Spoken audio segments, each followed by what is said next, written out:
Hello, ladies and gentlemen across the internet. It is October 5th. The year is 2018. This is Patriotic Pitbull Fast Five. This is five articles you might have missed in the last week. And we are hot off of our show of Off the Patriot Soapbox 24/7. So we're going to get right into it here. Let's just get it on, like I like to say. This is one of the first ones that you're going to see. Here we go. Let's go ahead and do the share here. This is from this week. Google's Keith Enright dodges China questions at Senate privacy hearing. That's right. Google's chief privacy officer, Keith Enright, dodged multiple questions about the company's plans to launch a censored search app in China during a Senate hearing on data privacy on Wednesday. This would have been last Wednesday, just at the end of September. Senators pressed, actually, this article is from September 26th. Senators pressed Enright on how Google's policies on protecting user privacy would square with details that have leaked out about a proposed Chinese search app, including that it was designed to link users' searches to their personal phone numbers.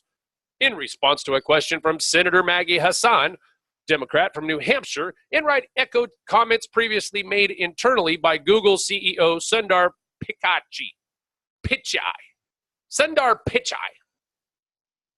I will say that my understanding is that we are not, in fact, close to launching a search product in China. Whether we would or could at some point in the future remains unclear, he said. If we were, in fact, to finalize a plan to launch a search product in China, my team would be actively engaged. Enright declined to any more specifically address privacy implications of the proposed app or whether it could be used to suppress human rights. Last month, The Intercept first broke the news of a prospective search app the company had developed for use in China, reportedly known as Project Dragonfly internally. Since then, human rights groups have called on Google to cancel its plans, and hundreds of Google employees signed a letter saying that it raised, quote, urgent moral and ethical issues, unquote. The app would reportedly block search results for queries that the Chinese government deemed sensitive, like human rights or student protest. Earlier this month, The Intercept reported that Google scrambled to delete an internal memo circulated among Google employees that indicated that employees working on the project were told in late July to prepare to get it in, quote, launch-ready state, unquote, to roll out upon approval from Beijing officials. Senator Ted Cruz, Republican out of Texas, asked Enright directly if Project Dragonfly existed and what it was. Enright replied that efforts of the name did exist, but that he was not clear on the contours of what's in it and what's out of scope with the project. Cruz then asked whether he thought the Chinese government censors what its citizens see. Enright says, as the privacy representative of Google, I'm not sure that I have an informed opinion on that question. Google initially withdrew its search service from China in 2010 due to increased concerns from censorship and cyber attacks, subsequently losing access to the enormous market of 772 million internet users there. Since China has increasingly curtailed what its citizens can or cannot do online, like removing foreign TV shows from online platforms and requiring people who use online forms to register with their real names. Aside from questions about China, Enright was asked about whether or not Google's search results were biased. He said no. Or whether it supported data protection legislation. He said yes. Representatives from Amazon, Apple, Twitter, AT&T, and Charter were also attending that hearing. That's very interesting. Let's go to the next article we got here. This comes to us from the Daily Mail. Tiny robot with caterpillar legs could deliver drugs inside the human body. Tiny, super strong robot caterpillar with the equivalent strength of human able to lift a 26-seat minibus delivers drugs into the body by crawling inside using hundreds of hairy legs, but you have to swallow it. Now, new caterpillar robot has been developed. Robot caterpillars designed to move in all kinds of environments, including body fluids such as blood. Researchers have previously suggested such a robot would be delivered by swallowing or via an opening in the skin. It carries magnets, which means it can be controlled from outside the body. By moving its front feet, it can propel itself forward and it can shuffle side to side by standing on its left and right sides. The robot is designed to minimize friction and move nimbly to reach hard-to-access parts of the body.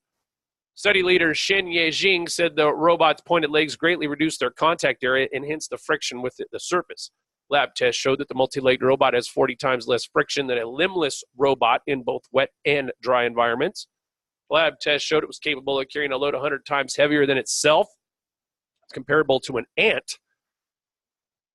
Robot's body thickness is around 0.15 millimeters, which with each conical leg measuring 0.65 millimeters long and a gap between the legs measuring about 0.6 millimeters, making a leg length to gap ratio around 1 to 1. Most animals have a leg length or to leg gap ratio of 2 to 1 to 1 to 1, so we decided to create our robot using 1 to 1, Dr. Shin said.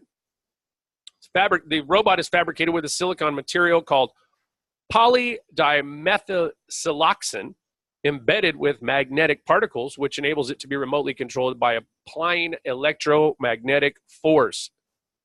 More EM waves. I'm going to take this out of Reader. Let's see if we can see a picture of this here popping up. This is a trippy little thing here. Again, it's from the Daily Mail. Just look up super strong robot caterpillar. Just look up robot caterpillar. It'll probably pull it up. But here we go, right here. Okay. Here, close that. And let's see. Check it out. Yeah, weird, huh? And that's in real time too. That's you see that times 1, okay, and that's at a 1 hertz frequency. Trippy, huh? Okay, now check out this one. This is actually oh wait a minute, I think it's later in this video maybe that it actually goes through. Okay, now it's going to deliver a pill here to the wet part of this. Is supposed to be inside your gut. And yes, this video has been sped up times 4. You can see there on the graphic, but that is a trip, huh? Yeah, that's just crazy. All right, third from the Daily Wire. Judiciary talks with 2 men who think they assaulted Ford, not Kavanaugh. What? Senate Judiciary Committee reportedly met with 2 men this week who think they assaulted Christine Blasey Ford in 1982, not Supreme Court nominee Brett Kavanaugh. This is from September 26, 2018, right here. Bam. Politico congressional reporter Burgess Everett reported the summary from the Judiciary Committee, which stated, quote unquote, committee staff have a second interview with a man who believes he, not Judge Kavanaugh, had the encounter with Dr. Ford in the summer of 1982 that is the basis of her allegation. He described his recollection of their interaction in some detail. Second Politico reporter, Alana Shore, added that the judiciary also had a phone interview with a second man who also believed that he may have assaulted Ford in the summer of 82. Now, wait a minute. How we got 2 guys who think they might have assaulted her? What the hell is going on there? Senate Judiciary representatives released a Kavanaugh investigative summary that includes an anonymous claim of rape forwarded by Harris's office, 2 invites, and a written statement from a man who, quote, who believes he, not Kavanaugh, assaulted Ford in 82, and a phone interview with a second man who believes the same as above. News comes after reports surfaced late on Wednesday about Julie Swetnick, the woman represented by hyper-partisan lawyer Michael Avenatti, who claims she witnessed Kavanaugh participate in gang rapes. Swetnick sued her previous employer for sexual harassment using a law firm run by Deborah Katz, the lawyer for Ford. A separate report further raised questions about her credibility after it was revealed that her ex-boyfriend had filed a restraining order against her and insisted that she's not credible at all, and that he has evidence to demonstrate that her claims are false. This was an article that got a lot of attention today. So on our Patriot Soapbox show, so I wanted to bring it here to the Patriot Pit Bulls page because this is important, folks. Whether or not however you believe, whatever you believe, this is important to pay attention to. Alberta's NDP says Christian school cannot state that God's authority supersedes human authority. I'm going to read that again. Alberta's NDP says Christian school cannot state that God's authority supersedes human authority. Alberta's NDP government has made the next move against religious schools in the province, and this time they've dropped any pretense that their ongoing attacks on religious schools are anything short of crass bigotry. At the end of August, Education Minister David Eggen announced that funding would be pulled from Christian schools that refuse to accept gay straight alliance clubs. Now, the Justice Center for Constitutional Freedoms has released details of the changes that the government is demanding from Christian schools. The Justice Center for Constitutional Freedoms today released correspondence sent to independent schools by Curtis Clark, Alberta's Deputy Minister of Education, threatening schools with defunding if they do not remove the following content from their safe and caring school policies. They have to take out, we believe men and women were created in the image of God after his likeness and therefore have transcendent intrinsic worth. They have to take out things such as that their personal and social value commitments to develop godly attitude towards marriage and the family, along with the understanding and skills needed to establish a God-honoring home. They also have to get rid of the belief that parents have been given the responsibility to raise their children and are the primary educators of their children. We are as the parents, we are the primary educators of our children. Alberta still says, therefore, the school will involve parents, this is what the private schools say. Alberta says you have to get rid of this now. Therefore, the school will involve parents as appropriate and necessary regarding their child's participation in school student groups in accordance with the usual practices of notification. It allegedly violates the School Act up there in good old Alberta, Canada. They also are pointing out that they need to change the unchangeable and infallible truth of the Word of God. Now, that allegedly violates the School Act requirement that diversity must be respected. What? How now? If that violates the requirement that diversity must be respected? No. That doesn't say that. That says we believe this, and that's like the backing up of our beliefs. You can't change the infallible truth of the Word of God because that's what we believe is that He is God, He is omnipresent, so you can't change what He said because we say He said these things, so you can't change that. Everything's based on that. So you have to, in essence, School Act, respect that part of the diversity that you're saying I'm violating. Another point they wanted to bring up, upon receipt of a request for club or activity, the principal shall determine whether the requested club or activity would create a safe, caring, welcoming, and respectful environment and is consistent with the vision and mission of the school.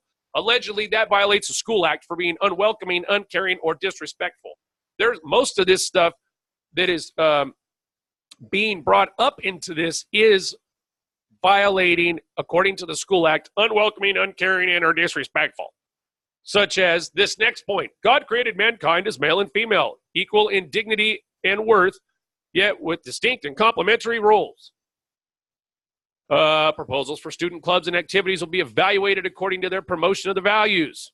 God's institution of marriage is between a man and a woman. Obedience to God's law supersedes subjection to human authority. Alberta says that is contrary to the School Act, so you have to take that out or we're not giving any money.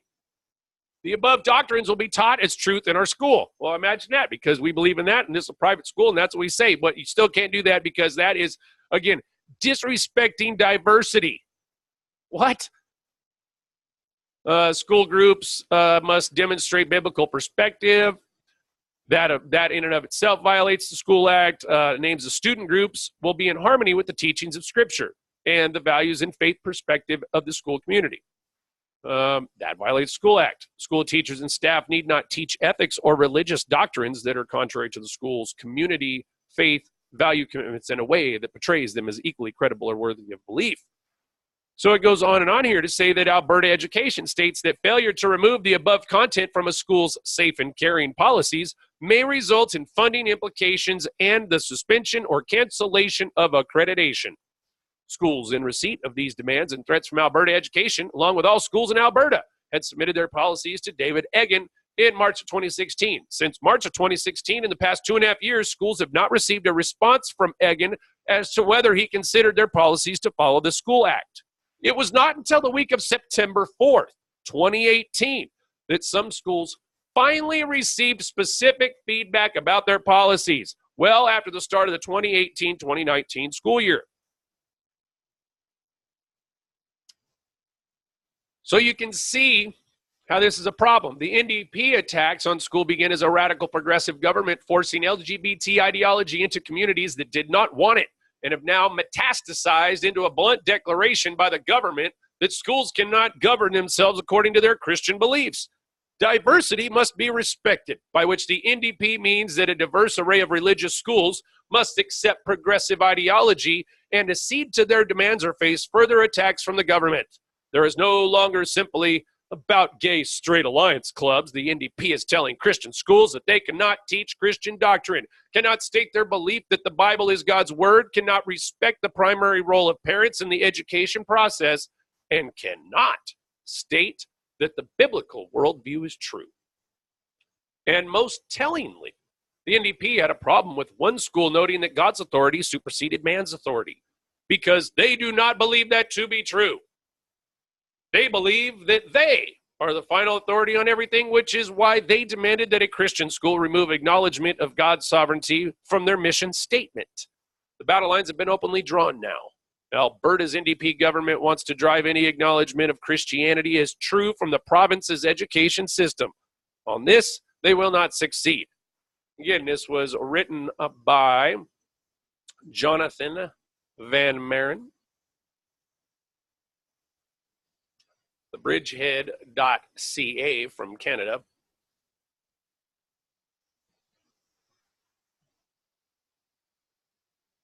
Now, last but not least, this is the longest one, and this is pretty important.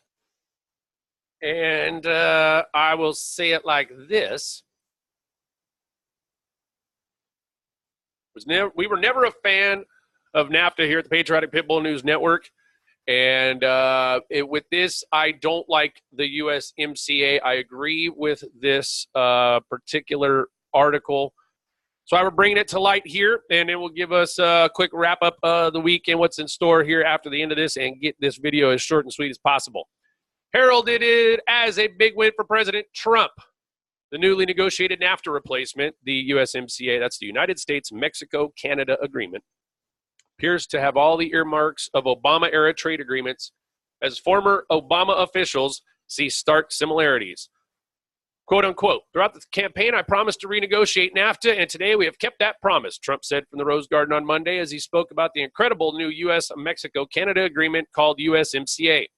Unbeknownst to most of Trump's base and strongest supporters is that much of the USMCA's text is virtually identical to that of President Obama's TPP, a free trade agreement negotiated among 12 Pacific Rim nations, Australia, Brunei, Canada, Chile, Japan, Malaysia, Mexico, New Zealand, Peru, Singapore, the United States, and Vietnam, and at the time representing 40% of the world's gross domestic product.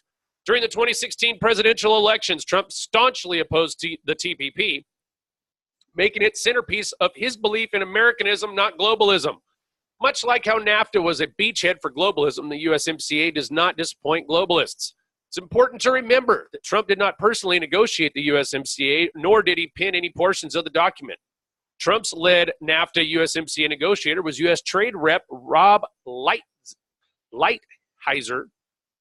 who's been a longtime member of the globalist One World Government Building Council on Foreign Relations, and who previously applauded the Obama administration's TPP agreement. In addition to Lighthizer, another of Trump's negotiators was his son-in-law, Jared Kushner, who had business ties with the deep state, including Goldman Sachs and George Soros.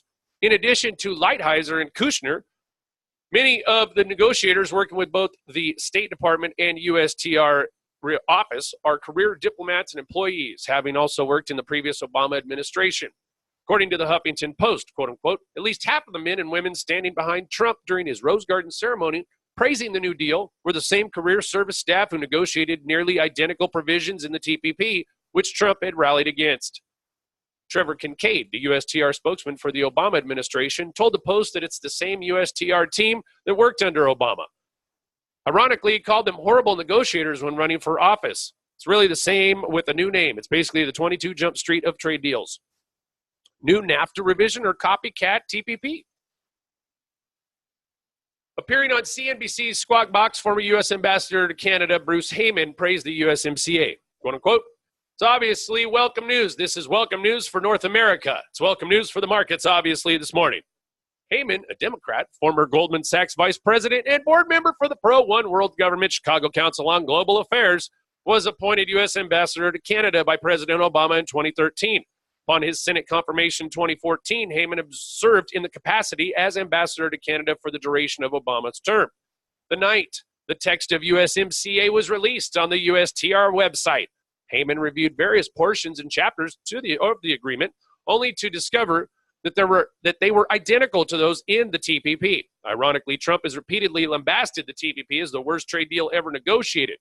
Quote, from some of the reads I got over the night, 2/3 of this agreement is essentially going to back up the TPP, unquote, Heyman said. Quote, all they did was take so much of the language of the TPP and implement it here as it pertains to Canada, unquote. Speaking on the same program, Fordham law professor Matt Gold explained how Trump's big win in regards to the USMCA NAFTA renegotiations with Canada comes directly from the TPP. Quote, he got a large number of small updates, most of which were in the TPP agreement, which he pulled out of. He got us back to a small increased access in the Canadian dairy market, almost all of which was in the TPP, Gold said. Trump's quote-unquote big win is gaining limited access to the Canadian dairy market would have already been achieved by Obama and his team of negotiators had the sovereignty-destroying Trans-Pacific Agreement been approved by Congress. Now, those same provisions have found themselves in yet another sovereignty-killing arrangement. In the first case, TPP was rejected because of the ends didn't justify the means. In the case of the USMCA, they're being celebrated. Gold currently teaches international law trade at Fordham University School of Law. According to his bio on the Fordham University website, Gold served in the Obama administration as a leading figure on North American affairs and was involved in TPP negotiations. Professor Gold is correct. Side-by-side comparison of the USMCA and the TPP shows extensive overlap. Virtually all the problems inherent with the TPP are likewise contained in the USMCA, such as the erosion of national sovereignty, submission to a new global governance authority, the unrestricted movement of foreign nationals, workers' rights to collective bargaining, and regional measures to combat climate change. In fact, according to Roll Call, USTR Lighthizer admittedly said that the USMCA is built on many aspects of the TPP. Instead of calling it the USMCA, the new agreement could have been easily called the TPP Group of Three, with the United States, Mexico, and Canada as the three. In fact, Jared Bernstein, formerly Vice President Joe Biden's top economic advisor, told the Huffington Post, quote, it's not the slightest bit credible to argue that NAFTA or TPP were massive disasters, but that USMCA is perfection, unquote. Following the release of the USMCA, Richard Haas, chairman of the Council on Foreign Relations, tweeted his praise for the agreement and aspirations that it would be the basis for future U.S. participation in the TPP. Quote, the USMCA looks to be the trade pact formerly known as NAFTA plus 10 to 20%. Hope it becomes a precedent for TPP. I suggest the USPTA. What matters is that the U.S. joins it. Doing so would bolster our strategic position vis-a-vis China and our economy, unquote. Next day, Haas again took to Twitter where he reiterated his renewed hope of the U.S. rejoining the TPP. Only major difference between the TPP and the USMCA is its geographic scope and accession chapter. Unlike the TPP, which allowed for the accession of a new member countries, requiring only the approval of the TPP Commission rather than the governments of each country deciding, the USMCA does not appear to include a provision for adding new members to the agreement. However, considering how much of its text is taken straight out of the TPP and how both Mexico and Canada are TPP members, the USMCA may serve as the basis for rejoining the TPP, or at the very least, as a potential backdoor for U.S. entry into the Pacific Rim Agreement that Trump withdrew from. Moving beyond NAFTA and USMCA, Lighthizer wants to negotiate new bilateral free trade agreements with the United Kingdom, Japan, India, Colombia, the Philippines, Vietnam, and additional countries in sub-Saharan Africa. Two of those, Japan and Vietnam, are also in the TPP, renamed the CPTPP for Comprehensive and Progressive Agreement for Trans-Pacific Partnership, with Japan having ratified it on July 6th of this year. Colombia, with whom the United States has a trade promotion agreement, reportedly tops a list of Latin American deals inside the Trump administration plans to reopen.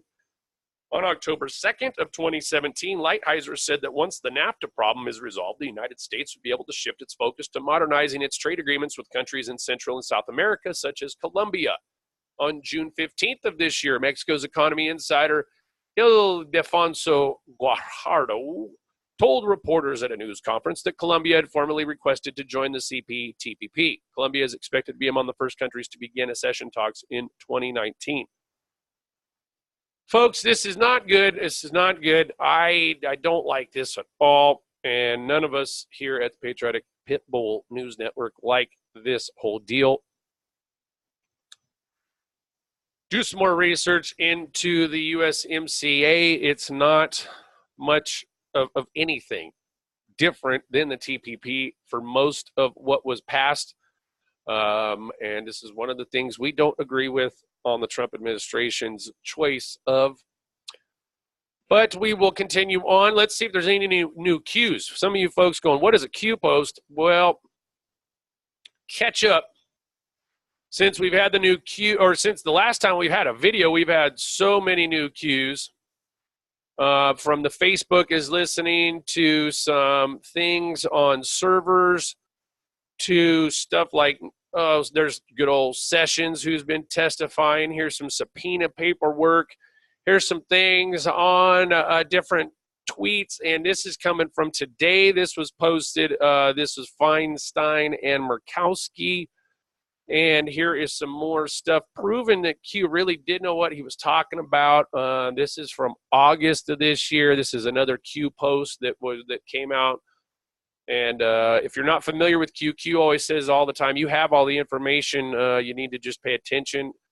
And the most recent one we have here is 2346. This is a link to this is the QAnon babe. This is a QAnon picture of here. I'll just click on it so you folks can see what happens there. This goes to this person's Twitter feed. It's at VIP Anon at QAnon baby. Okay, Q family. Met the real Donald Trump. Asked him a question. See attached pics. Blah blah blah. This is from 8chan. If you're a channer, you can find this on 8chan. If you don't know what 8chan is, I'm not even going to get into it on this video because that is a whole other thing that you just have to dive into on your own. But what I will tell you is this. I want to thank Death Wish Coffee for putting some spark in my step this week. This week's been a long week. We had some stuff go on. We thank you, you Patriots and you folks who wanted to that needed our help, that sent out the call. We were glad to assist, and we're glad that mission is over and done with, so good on you folks. Those are some important information. That was some articles right there that's really important. And ladies and gentlemen, I would implore you to please do your due diligence on this stuff. Research this stuff. Don't just take don't just take my word for it. Don't just take, a Chan's word for it. Don't listen to the mainstream media, whatever you do, because they're going to try to spin this however they need to spin it because, again, they are paid by the powers that be that are doing this stuff. You guys already know that. I'm not even going to get into that here. We're going to Northern California this weekend, and I'm going to do my best to film all the dang cell phone towers and all the different arrays for all you people that go, 5G is not happening, it's not bad, rah, rah, rah. Man, I can't even tell you what. And I think if I'm not mistaken, there's some new mosques that are up in the middle of nowhere that shouldn't be up there in the middle of where they're at. And if they are there too, guaranteed I'll get those filmed too and go see what those people are up to wherever that might be. So this should be our last trip to California for a while, hopefully, because man, it's getting bad out there. But I hope that the Patriots out there, I hope you Patriots in California that watch this, you guys get the state back. It's important. Okay, you guys are important too. Get Feinstein out of there. Get Jerry Brown out. Don't get what's his name, Gavin Newsom. Is that what is it? Yeah, he's a real piece of work too. Ladies and gentlemen, you have to do your due diligence, and you got to pay attention. Figure out the easiest way to pay attention, and then do those things. That's all I can tell you here. If you would like to join the team, please DM us, or you can send us an email at patrioticpitbull5150@hotmail.com. Leave us, you can send us a message, I think you're on YouTube. Let's see, what else do we need to cover? You can find us still on Facebook for a while. You can find Patriotic Pitbull at oneway.com. I would encourage everybody to go to oneway.com as far as that's going to be. You can go there for new free speech media. Get your family and friends over there. Really good stuff. Dennis is doing good things, and big thanks to him for getting a alternative place that we don't have to do Facebook much longer. And Facebook, you guys know it's going down. It's going to hell in a handbasket. Facebook, Zuckerberg, you did it to yourself.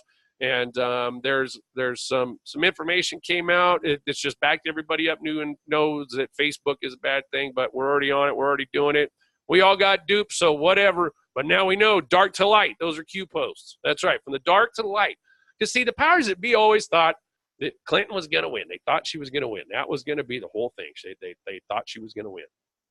They thought she was going to win. They thought she was going to win.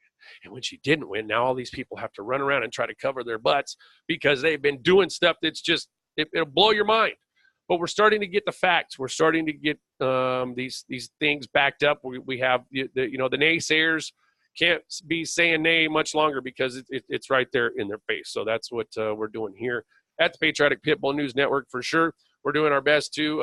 Also, the folks over at Patriot Soapbox 24/7, if you have not gone over there, get on over there. We are part of that team, and we are proud to be part of that team.